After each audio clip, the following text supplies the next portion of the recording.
Que veut dire être soi-même? Pour le philosophe danois Søren Kierkegaard, être soi dans une vie en mouvement perpétuel constitue un véritable défi existentiel. Parce que la vie se présente sous la forme de plusieurs possibles, parce qu'elle est fondamentalement instable, il nous faut répondre à l'impermanence et à la versatilité de l'existence en prenant le risque de choisir et de s'engager, ce que le philosophe appelle le courage d'exister.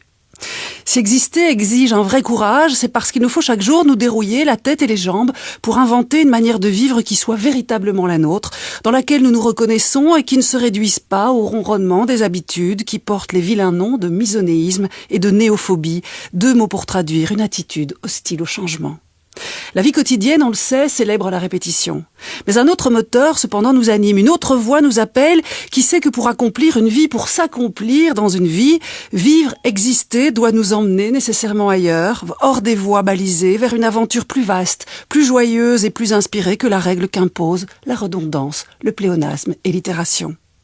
Cet appel d'une vie élargie, un artiste florentin, peintre, architecte et homme de science l'a matérialisé à travers un poème en hommage au changement. Léonard de Vinci était un ingénieur hydraulicien passionné par les phénomènes atmosphériques, ce qui lui inspire, vers 1489, un cantique de l'eau, dans lequel il reprend l'idée médiévale d'impetus, ce mouvement originaire, cette énergie, cette dynamique fluide et fluctuante qui affecte toute chose. 2000 ans auparavant, un pionnier, Héraclite, avait fait de l'eau l'élément primordial pour comprendre les transformations à l'œuvre dans le monde. Et 400 ans plus tard, la romancière Virginia Woolf s'est emparée, elle aussi, de cet élément archaïque pour penser les fluctuations, les moments de bascule et de vacillement dans un roman expérimental intitulé justement « Les vagues ». L'eau de la vague pour dire les vibrations du désir, le rythme de la vague pour dire le mouvement de l'écriture et des idées, le flux de la vague pour dire les pensées qui s'entrechoquent, qui murmurent, qui inventent et qui nous mettent en mouvement. Comme la vie, la vague est une polyphonie, et les vagues étant à la fois uniques et semblables aux autres vagues, font de notre vie une aventure unique, singulière, changeante et cependant commune aux autres vagues, aux autres vies qui ne sont pas les nôtres, fluctuantes, elles aussi. Dans son cantique, Léonard de Vinci, le maître du sfumato, évoque les formes de l'eau et décrit ses états possibles. Salubre, nuisible, sulfureuse, salée, incarnadine, sinistre, rageuse, coléreuse. Elle peut être rouge, jaune, verte, noire, bleue, graisseuse, grasse et subtile. Elle peut être chaude ou froide. Et l'artiste savant de conclure son poème en déclarant que tout change avec le temps. Une vérité qui rend pressante la question de savoir comment être et rester soi-même dans le changement et comment manifester tous les jours pour l'affronter, ce que Kierkegaard appelle le courage d'exister. Le rabbin Abraham Tversky a questionné la nécessité du changement en recourant à une métaphore pas très éloignée de l'élément de l'eau.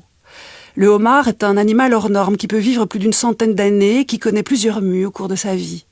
Le moment venu, lorsqu'il se sent à l'étroit dans l'inconfort de sa carapace initiale, le homard se cache sous une pierre le temps d'effectuer sa mue et d'expérimenter un changement, un ajustement. Le homard change de carapace, il change d'enveloppe, poussé par la nécessité de grandir. Imaginons maintenant que nous soyons des sortes de homards, animés nous aussi par un besoin de croissance. Un jour, nous nous sentons enserrés, corsetés, à l'étroit en nous-mêmes, notre corps parle et nous informe alors qu'il est temps d'effectuer notre mue et de naviguer en haute mer vers notre changement. L'eau nous appelle à notre mue. C'est ce que rappelle une phrase inscrite en blanc au pochoir devant les évacuations des égouts sur certains trottoirs de nos villes. Ici commence la mer. Et vous, qu'en pensez-vous ?